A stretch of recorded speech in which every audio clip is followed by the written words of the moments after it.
Hello, everyone. My name is Samantha. And I'm Sydney, no last name given, and we're two sisters in one podcast.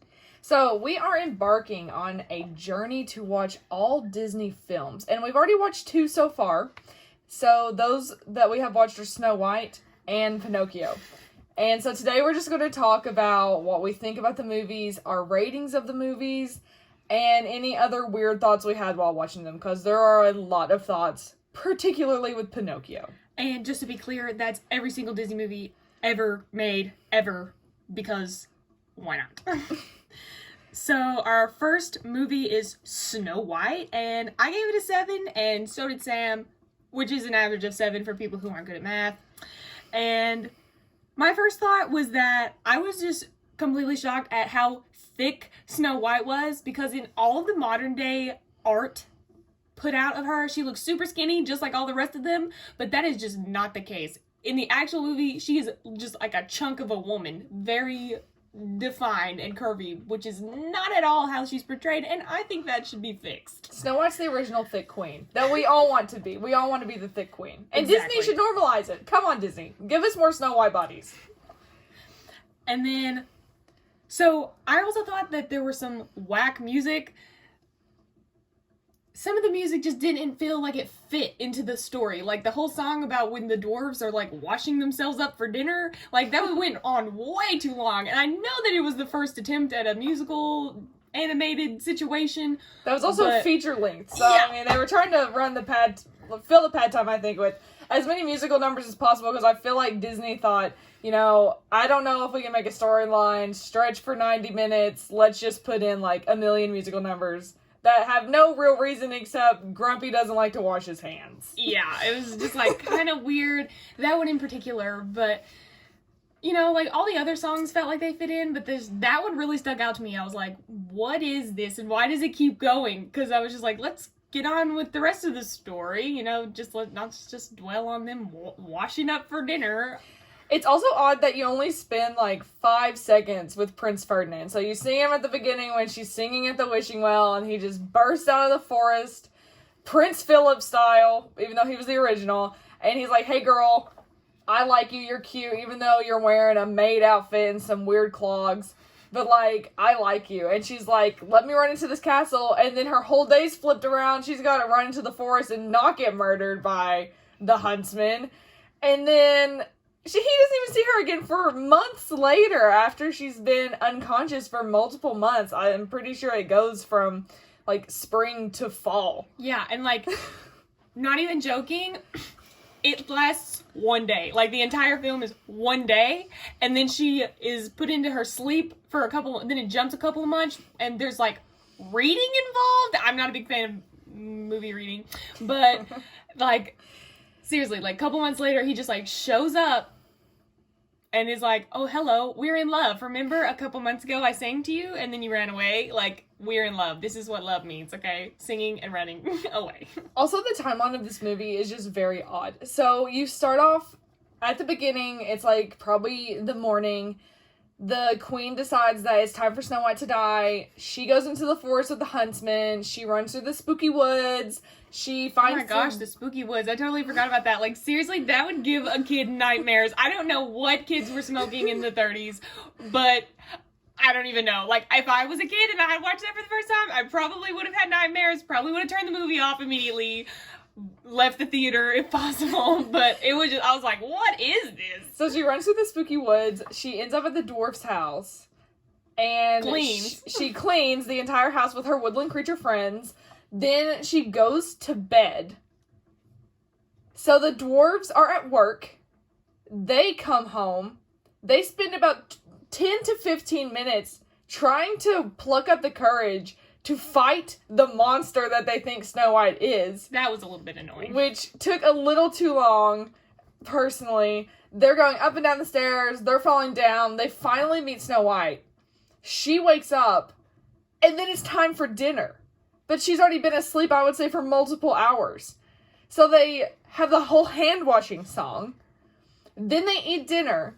And then they have the second dwarf song where they dance with Snow White, and she sings to them. She sings "Someday My Prince Will Come." I actually really like that part. Like, I know I said that I really hated the one part that went on for way too long about them washing their hands, and I felt like this part went on just as long, but I was kind of into it because I like the dancing. So then, after they get done dancing, they look at the clock, and it's only 11 o'clock at night.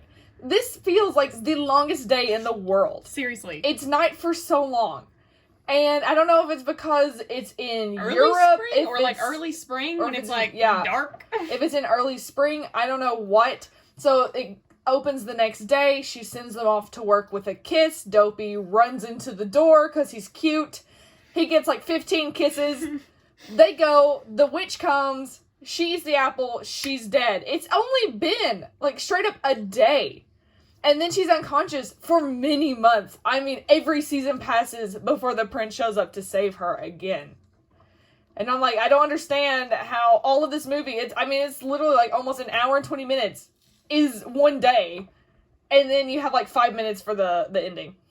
And this was the first time we had ever watched this movie. And now, after we've talked about all the things we thought were whack, let's talk about some of the things that we liked, which was the water. The animation of the water, for it being the first full-length feature animation situation, the water was ridiculously beautiful. And it looked like real water. Like, it looked clear, even though it was a flat image. It was just kind of crazy. I didn't expect it to look like that. Honestly, some of my favorite parts were just the stills of the cottage in the forest because they were so beautifully painted, so beautifully animated. They did such a good job, and I feel like for creating 7 different dwarf characters and not making them look all the same is also another point in Disney's court, because I mean, they took the time to not just make the same dwarf identically like you would have seen if they had done like a true to book Willy Wonka. They actually gave them personalities and faces that didn't look the same and made like 7 not necessarily dynamic, but 7 characters that you can enjoy for personalities individually. The only dwarf that had dimensions was Grumpy, because he was just like straight up grumpy and then eventually kind of grows to have feelings other than grumpy. He kind of has a character arc. I mean, it's very small, but it's still there. It's a teeny hump. Bigger than the one they give Draco Malfoy and Harry Potter. He was the only character that had a character arc. Snow White did not have one. The Evil Queen did not have one. But also, the Prince definitely didn't have one. One thing that I definitely didn't realize, I had watched it as a kid and I was like, I hate Snow White. This movie's boring. She's a boring princess. Her voice annoys me. But watching it now as an adult, you can really appreciate how kind and selfless Snow White is. Like, she's not just a weak, annoying character. She devotes her life to helping those around her and making their lives better. Everybody should strive to be her. Everyone should want to be her. She should be the iconic princess. I know it's Cinderella, but I feel like Snow White should be like the icon princess. She's number 1 and she has a great personality. And like, things didn't phase her like as you think she might. She gets kicked out of her old life. Even though she was kind of a slave, she gets kicked out, she runs into the forest, and just, like, adapts to being someone, like, just someone who lives alone with 7 dwarves, chilling in a cottage. Like, she didn't even have, like, any qualms. So she was just like, cool, this is my life now. We're gonna just do this. Also, can we just discuss the fact that the dwarves were straight up rich? They are mining 1,000 rubies, sometimes more, a day. In a vault. They had like, they were on like Z vaults. So they had like A through Z, 26 vaults of straight up diamonds, rubies, and sapphires. I'm like, these people are straight up rich. And they choose to live in a cottage in the forest. I know, they're not even like buying anything. And it was like super dusty. Like, you could hire a maid. Like, seriously. You got all that rubies. Perhaps when Snow White becomes the queen, she will make them in charge of the royal mine and the money, because clearly they're good at saving money. I didn't even think about that. Oh my gosh. Okay, so like Pinocchio. Let's talk about Pinocchio. Lots of feelings about Pinocchio. Pinocchio, I gave it a 7 because I was surprised. That was like the first time I had really watched it and paid attention. I was surprised at how much I liked it, even though there were some things that I didn't like. I gave it a 5, and the only reason you need to know about my 5 is donkey children, which we will get to later, but the donkey children knocked it down 2 points for me, because I would have given it a 7 if that was not in the movie. That average is a 6, again, for the people who aren't good at math.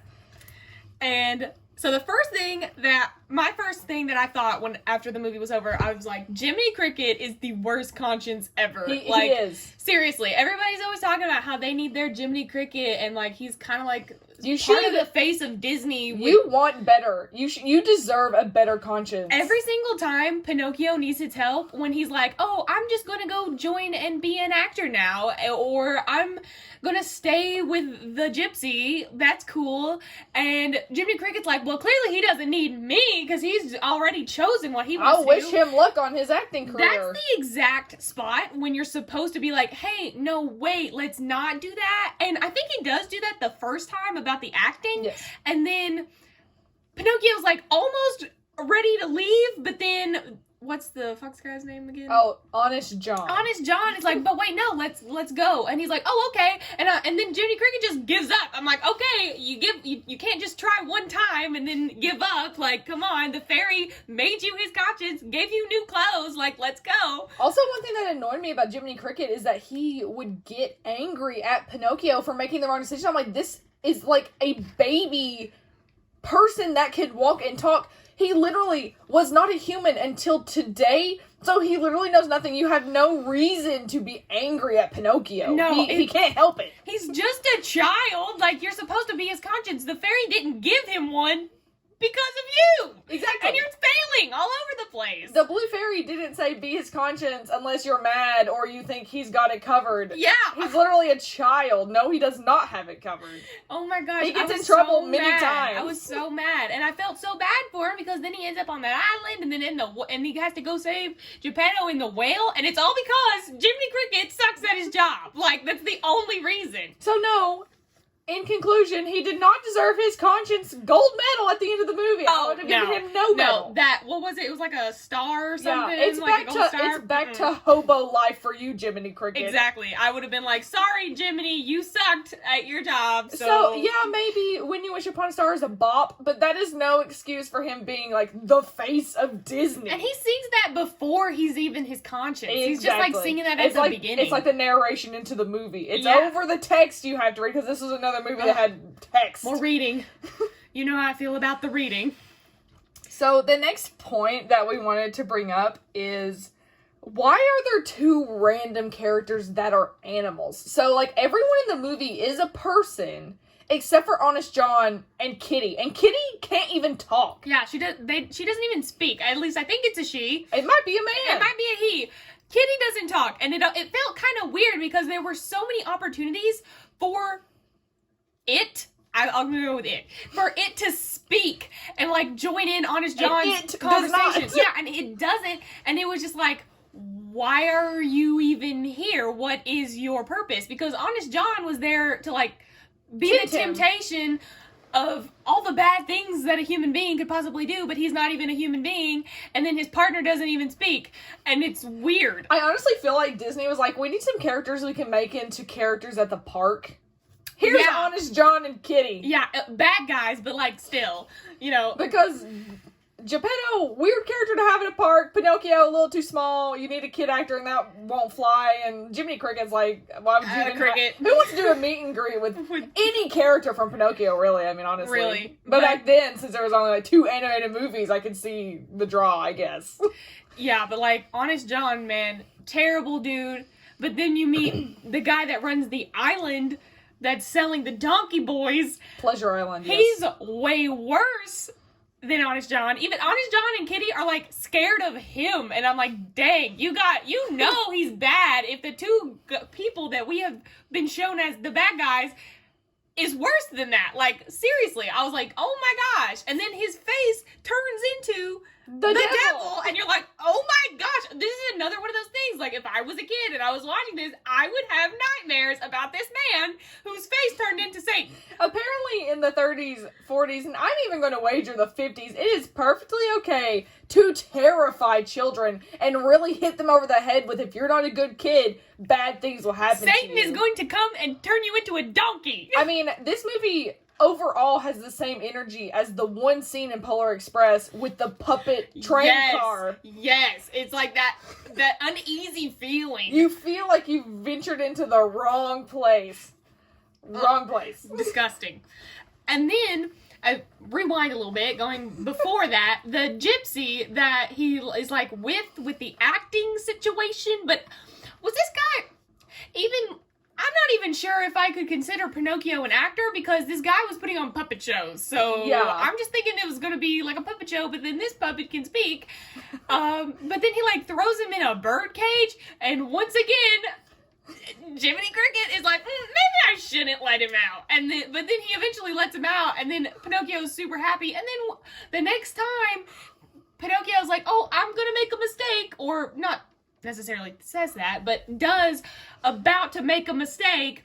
Jimmy Cricket's like, well, he doesn't need me. I shouldn't even have let him out of that cage. And I'm like, okay, this is another one of those situations where you're supposed to step in. Also, just it's another scene that to me as a child would be scarring. You just see poor little crumpled up Pinocchio in a birdcage sobbing because he wants his dad, because he's terrified because he's been kidnapped by this gypsy traveling showman, which also has very racist writing. I mean, like, the way they write the gypsies, like, the stereotypical, like, evil gypsy man with a wagon. Money. Only wants money. I'm like, why is Disney the way that it is at this time? Like, I understand it's like the 40s, but like, still, you're really hitting us over the head with the gypsy stereotypes right now. Also, the fairy shows up and is like, Geppetto deserves a child. But why? But why does he deserve a child? Like, why does he deserve Pinocchio? Like, honestly, it's a little bit of a punishment because Pinocchio is a little bit crazy. He does random things that gets him in trouble.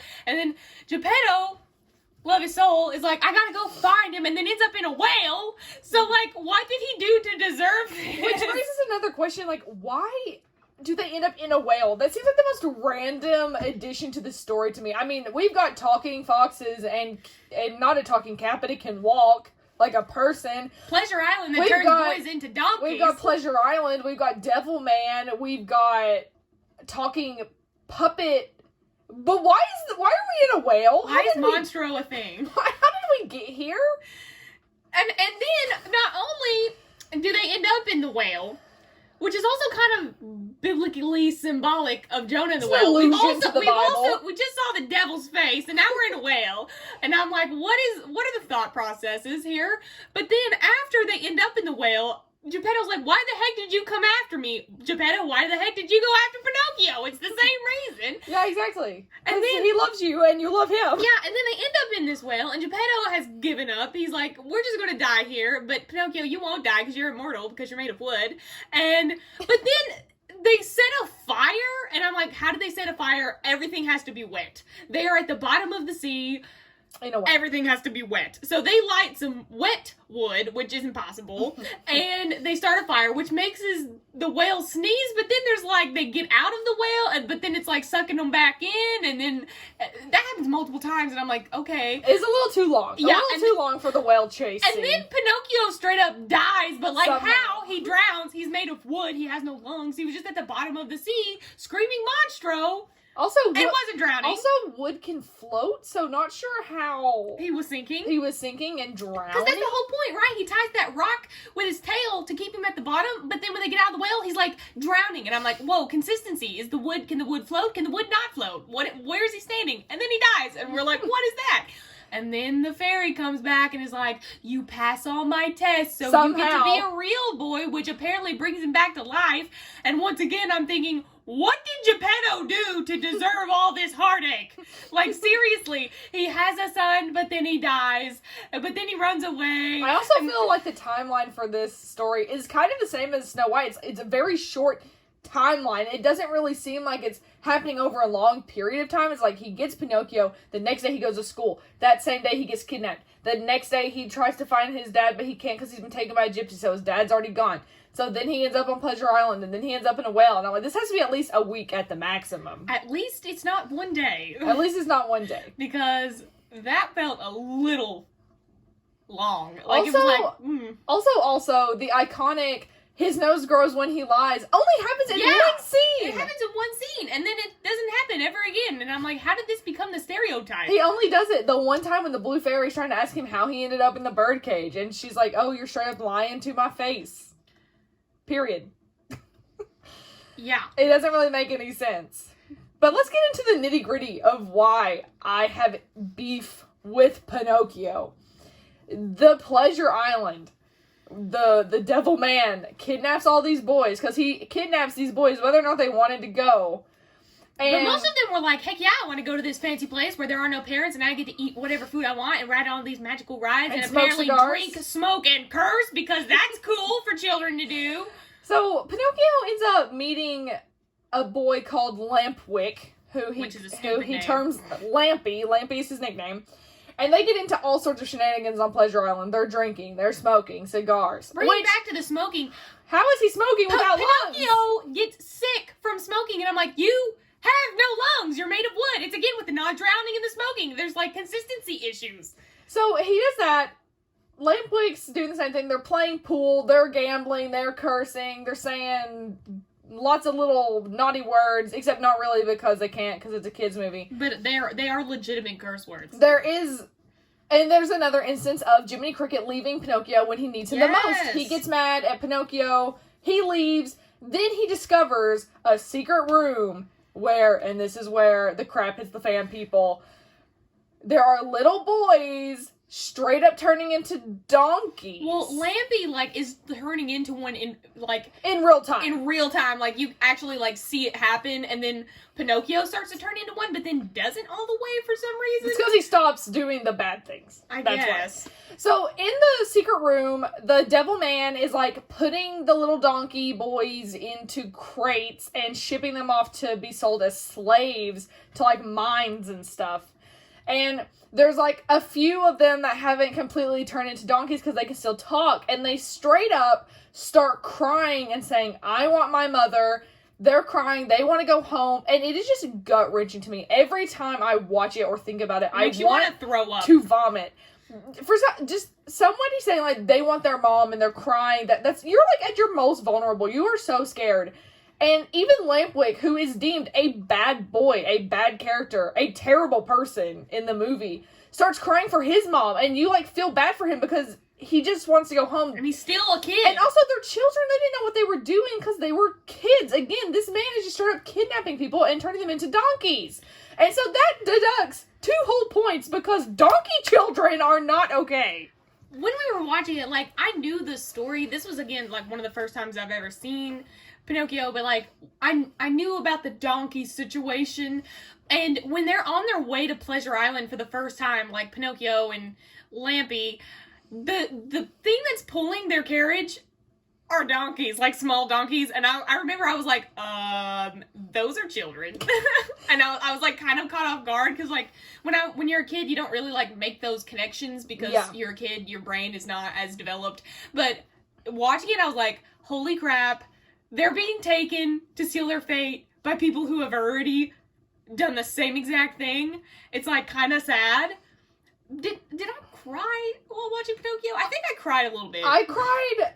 I shed a few tears when he was in the birdcage crying for his dad. Yeah, I think that was I cried during the donkey children scene, but it's because it was disturbing. And then at the end, I shed a few tears because it just kind of, like, the music swells, it's sweet, and he's, like, swinging Pinocchio all around, you know. He's, like, super happy. Super cute. The fish and the cat are Figaro. excited. Figaro and Cleo are excited. Best Disney pet ever. Figaro is so cute. So sassy. Sassy. Oh, my gosh. I feel for him when he wants to dig into his buttered fish, and Geppetto's like, we gotta wait for Pinocchio. And he's just like, he's not coming back. And I'm like, bro, Figaro, you know exactly... That's one of the things, is, like, he's animated so well, you know exactly what he's thinking, because he's looking at that fish, and he's looking at Geppetto, and he's like, I really want to eat it, and he, like, kind of goes for it, because he's thinking, it's going to be cold by the time we find Pinocchio, and then, I bet, when they got in that well, Figaro's like, I hate Pinocchio, like, all I wanted to do was eat that fish, and now it's going to be bad by the time we get back, or I'm going to die in this whale, like, I'm never going to eat that fish. Now, side note, on Pinocchio, and this is more to, like, the Disney parks about Pinocchio. You don't never see any of their characters. You never see any of their characters. I know they exist because they're in parades, like Pinocchio as a character, and it's like, one, like, they have he's not walking around the Magic Kingdom. They have to wear a suit. They do meet and greets, I think, with him still. He was in Was he in the one that we the hidden behind the gate one that we got to go to, but we didn't meet him because who cares about Pinocchio? Yeah, we were like, we got Aladdin and Jasmine back here, Tiana? No, we ain't messing with Pinocchio. Basically, all you get in the parks of them are like special meet and greets. Sometimes they're in parades, and they have a Pinocchio-themed restaurant in the Magic Kingdom. They do? I can't remember exactly what it's called. I think it's called Geppetto's. What kind of food is something. it? They serve pizza. It's like a pizza shop. But why? No, there's no pizza in Pinocchio. They do flatbread pizza. Sounds great. It's actually delicious. I loved it. But oh, you've been?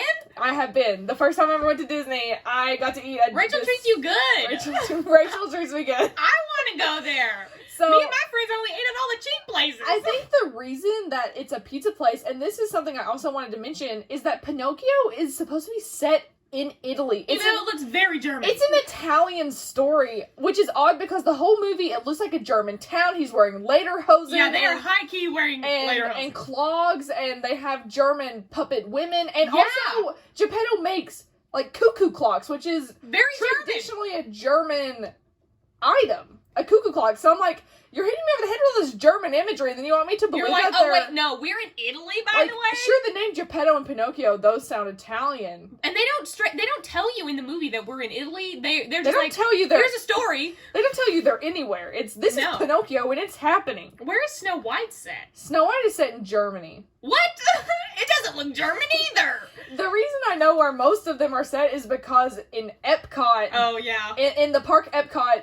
Is Pinocchio in Epcot? Yes, I think so. In Disney World, at Epcot, they have the characters at their designated country for their story. Every time we're in Epcot, I'm like, let's go to France. They got ice cream. France has ice cream. They have also very good sandwiches. And then I'm like, let's go to Mexico because the nachos are banging. But also because you want to ride the Three Caballeros. Oh, yeah.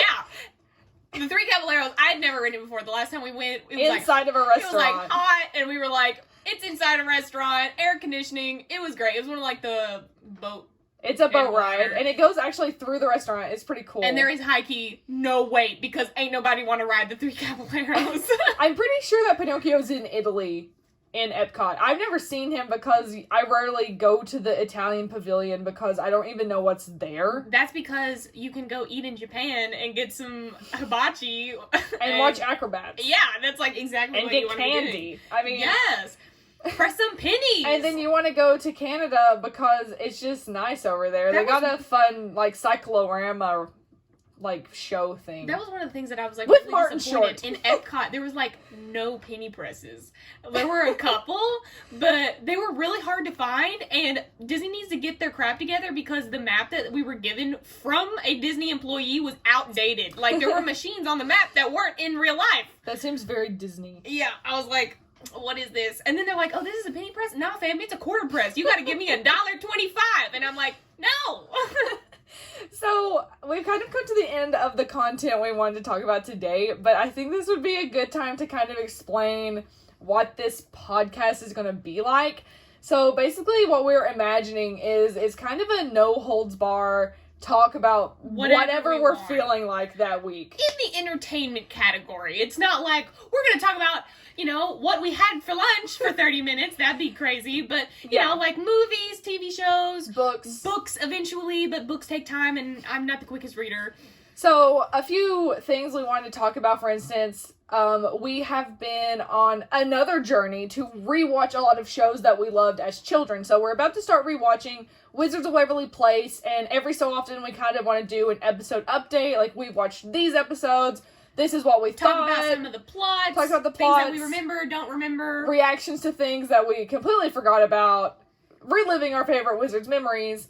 We were the type of people who grew up, we didn't read Harry Potter as kids. We were a little young, though. We were a little young. The book series was almost over by the time that we were born, so basically, we grew up, we were like, the Wizards we want to be are Justin, Alex, and Max. We don't want to be Ron, Harry, or Hermione. Yeah, we want to be who that was. Homeschooled wizards that work at a slum shop. So, some things you can look forward to in the near future, some more Disney movies, because we're still working on that, slowly but surely. And it's going to take a long time. Wizards of Waverly Place.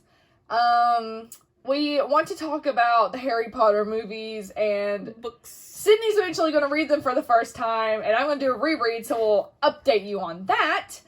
We want to talk about Sweet Life of Zach and Cody, and we're going to watch Reba again because we love Reba. And Danny Phantom, we don't want to leave out our Nickelodeon side. Danny Phantom, we're going to try and get our hands on some Drake and Josh, Zoe 101. Yeah, Nickelodeon's really hard to get a hold of. They're like kind of expensive. Drake and Josh, I think it was like available at Walmart, but it was like $80 to get all 4 seasons. I think there are 4. Which is crazy because they're so good. Nick really needs to get their own streaming service because they have so much amazing content. The only 2 Nickelodeon shows that we own is Danny Phantom and Avatar: The Last Airbender, and those were both Christmas presents, I think. It wasn't just like we shelled out $50 for a TV show just because we wanted to. So those are some things. Also, over Thanksgiving break this year, we're going to watch and rank all of the live action Disney movies. Yeah. So that's from The Jungle Book to the most recent one, which would be Mulan. Yeah. So that's something you can look forward to. Hopefully we'll have viewers. Fingers crossed we aren't just talking to ourselves. If we are, that's cool too.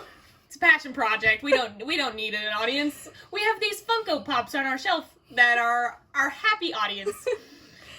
So that's basically all we've got for you guys today. Thanks for listening, if you are.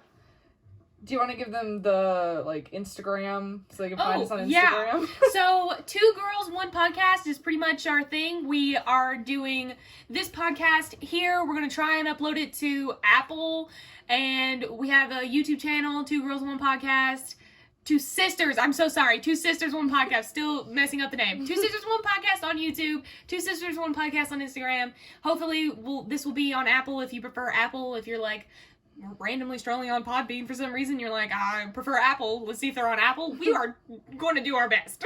So is that with numbers or... That's numbers. 2... Unlike what you would see on the YouTube video, we are 2 the number... 1 the number. 2 Sisters, 1 the number podcast. Thank you. So look for us and look out for another episode sometime next week. Fingers crossed. Might happen on the same day. Might not. So, goodbye, guys. Thanks for listening.